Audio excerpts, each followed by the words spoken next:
So 1 out of 2 isn't bad.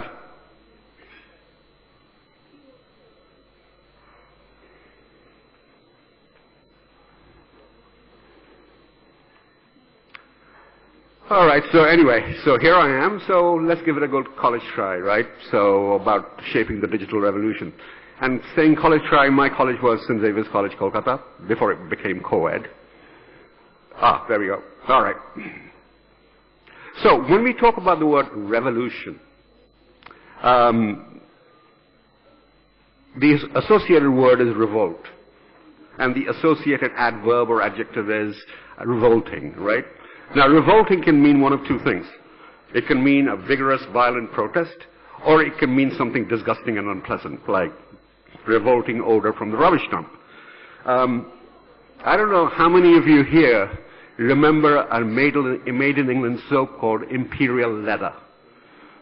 Oh, there you are. Okay, fair enough. Somebody does. Probably still exists.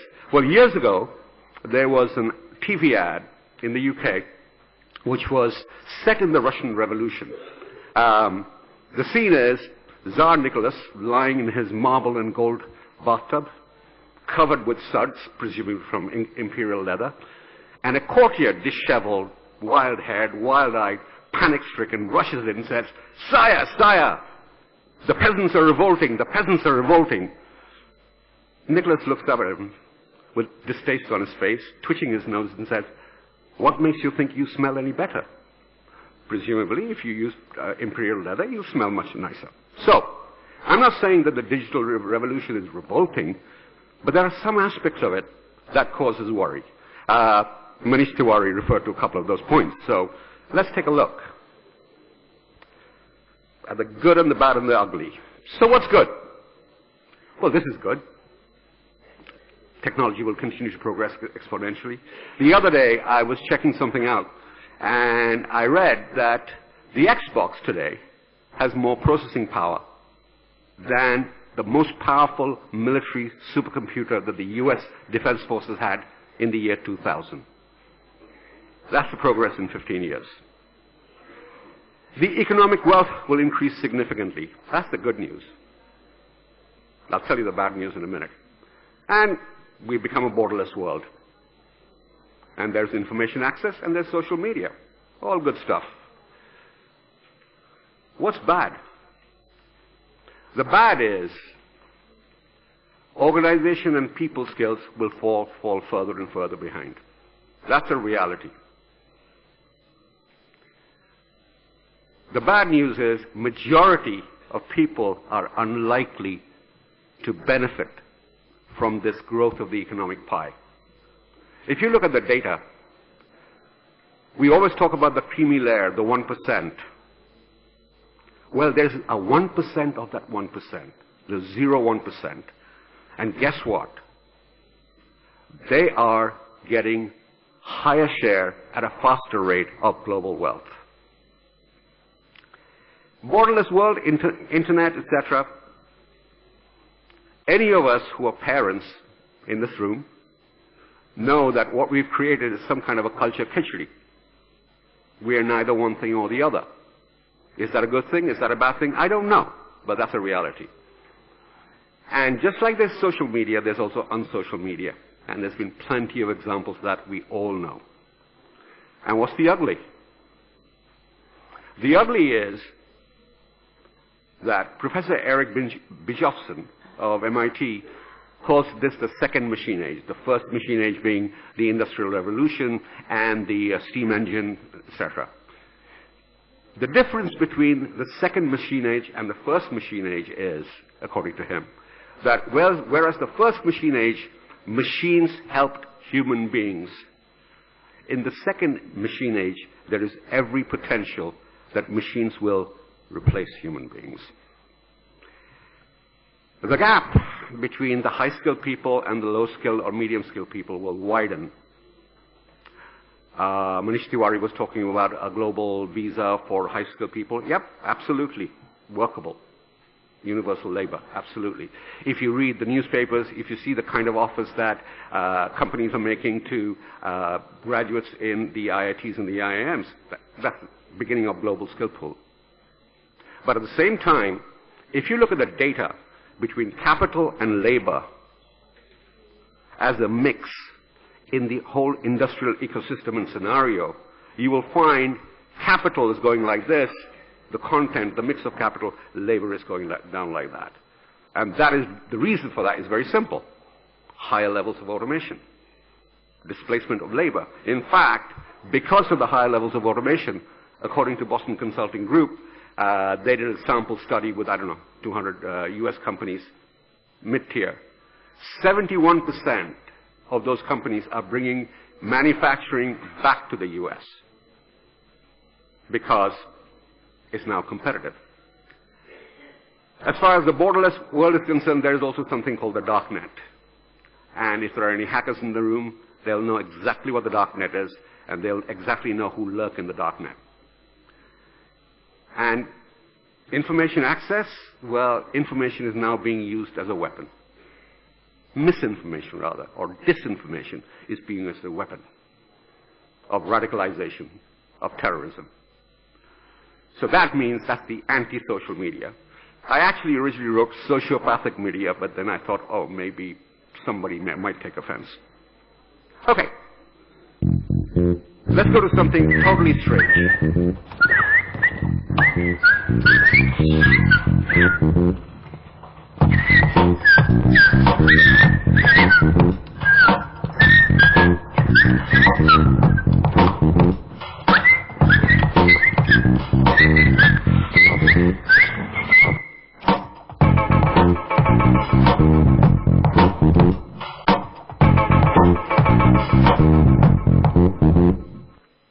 Got it?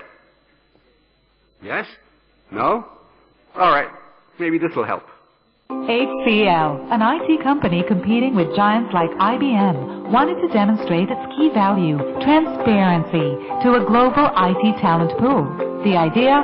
Hold the world's first ever public job interview on Twitter. Why Twitter? With 39% of all job seekers using Twitter and 6.7 million people planning to change their jobs, it looked like the medium was just waiting to showcase HCL's belief in transparency. We invited applicants from around the world by creating an online campaign. And you'll organize it. With 88,000 applicants from 60 countries responding to our call, the interview was well underway. Round the clock for 21 days, a team of HCL experts tweeted questions and candidates tweeted back answers which reflected their fundamental skill set, general awareness, quick thinking, aptitude for the job, and their attitude towards life. But unlike the traditional interview, this journey was totally fun and non-stressful. Finally, 5 of the best candidates were shortlisted, and after another rigorous round, the winner was chosen. Unlike other interviews, you need not be, tense that your boss will come to know about whether you are participating in a recruitment process or not. So it was both fun and exciting for me. But the other job applicants still chose to be our fans. Because by giving the old job interview a creative new twist, we got the millennial workforce to apply, the world to take notice, the press to talk, HCL stock price to peak, and got a movement about transparency, some clear results. HCL became the most followed IT service company in the world, all at the cost of hiring a single employee. Okay. What is sort of the context of that was that we were looking for 5 positions. As the video showed, we got 88,000 applications. The total cost was 6.5 lakhs. Right? 4.8 lakhs was the cost of onboarding the 5 guys. So the campaign actually cost about 1.5, 1.6 lakhs. This is a game changer. Global recruitment. Okay, so let's back up a little bit. Let's think about what is happening and why is it happening, all right? In a class, in a certain university, in a certain year, a certain professor teaching an MTech class asked the class to define certain uniquely human capabilities that cannot be replicated by a machine. All right? After much thinking, the class came up with these. Okay? Let's now fast forward to today. What are the machine intelligence capabilities? The university was MIT, and the year was 2004. 10 years. When they imagined MIT master's students with a world-renowned professor, they came up with these three factors, or these three unique capabilities, which they believe could not be replicated in the foreseeable future. So now, if you take Siri, if you take Cortana, if you take Nuance, intelligent voice recognition and language recognition in multiple languages. If you take Lionsbridge or Skype, translation. Skype today can translate. You can talk in English, and at the other end, Skype can translate what you're saying into multiple languages. There are companies like Native Science and Automated Insights who generate thousands of news articles for Associated Press. Native Science actually writes stories, which is actually on Amazon. You wouldn't know. So, how is the digital revolution impacting the common man? Well, some of it, most of it we all know, right?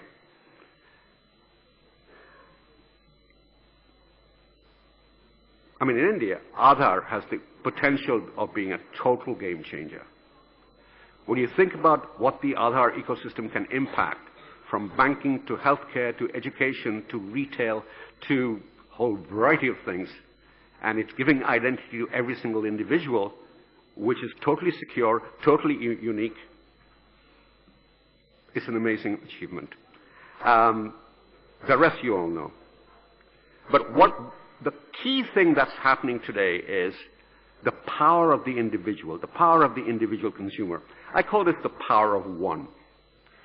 In 2008, a rock musician called Dave Carroll was flying to Chicago by United Airlines.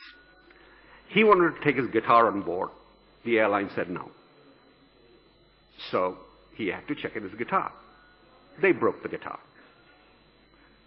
So for 2 months, he tried to get them to compensate the guitar. And United said, nah, it's in the exclusions. Read the fine print, buddy. So finally, he got fed up, and he composed a song called United Breaks Guitars. Put it up on YouTube. 12 million hits. What do you think happened to United's brand reputation? One guy. I think they offered him a guitar shop, whilst all he wanted was one guitar. All right. Let's dig a little deeper. How is it happening? Why is it happening? So, you have a situation where Internet users have grown 28 times in 22 years. Globally, it's 43.4%. Unfortunately, in India, it's 18% of the population. So we have a long way to go. Facebook, WhatsApp, Twitter, devices. The issue is, today, a device is no longer a piece of hardware that performs certain functions. Today, a device is what I call encapsulated experience. It is part of your life. Sit at an airport lounge and watch people staring intently at their smartphones as if some fortune-telling device, or is the snake and the mongoose, complete frozen hypnosis. Go to a restaurant, look at a young couple deeply in love with their smartphones, not with each other. They've got the smartphone in front of each other's face, God knows what they're doing, but I have no idea. My eye surgeon, whose wife and he have the same practice in Delhi, they drive to work each day and they're texting each other as they're driving, sitting next to each other. So that's the impact, right? Whether that's good or bad, I have no idea, but that's what it is, right? Okay.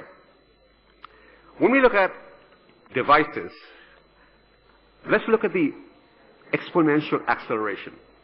When the iPod came out, it took Apple 2 years to sell 1 million. When the iPad came out, it took Apple 2 years to sell 80 million. So, when you look at, and all of these are connected devices. Whether it's Apple, the iOS ecosystem, the idea is not to sell you a device. The idea is to own you. The idea is to be the focal point of your life. The idea is to enable you to do whatever you want, wherever you want. And that is both an exciting and a frightening thing.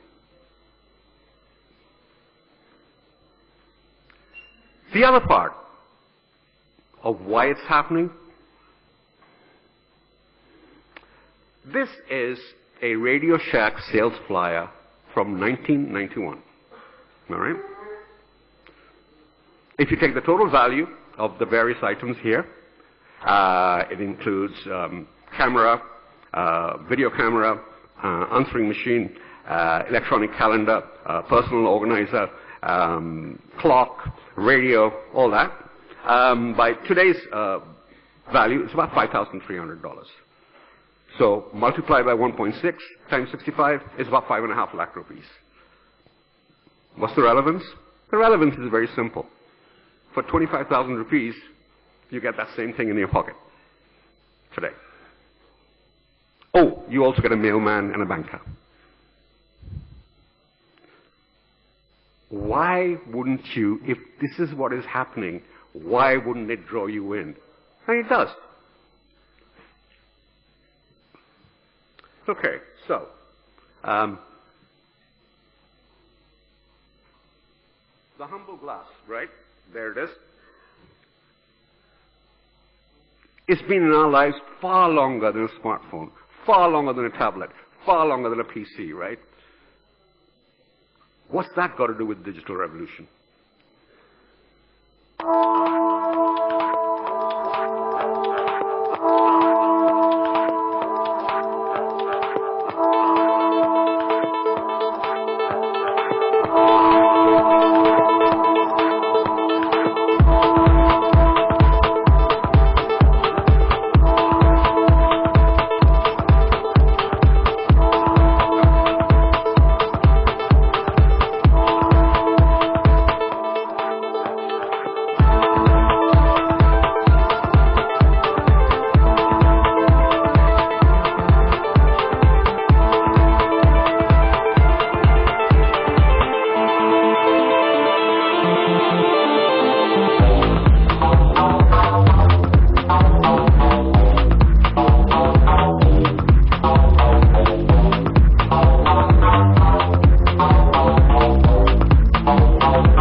Okay. This is the Tesla sedan, SNX sedan. What's so great about it? Nothing much, apart from the fact that in October 2015, it automatically downloaded a software that made a self-driven car, whilst all the owners were sleeping, and in the morning, it enabled the autopilot. All right. I'm going to skip some because we're running short of time. Let me just end with something which is closer to home. In October of this year, we at HCL decided that over the next 2 years, we will do away with the annual performance appraisal. So we've launched a mobile-enabled weekly self-appraisal system called Pulse. 8,000 people fill it up every week. All their managers review every week. The managers review this every week. And there's back-end analytics which tracks the performance. That's all I have. Thank you so much for your patience.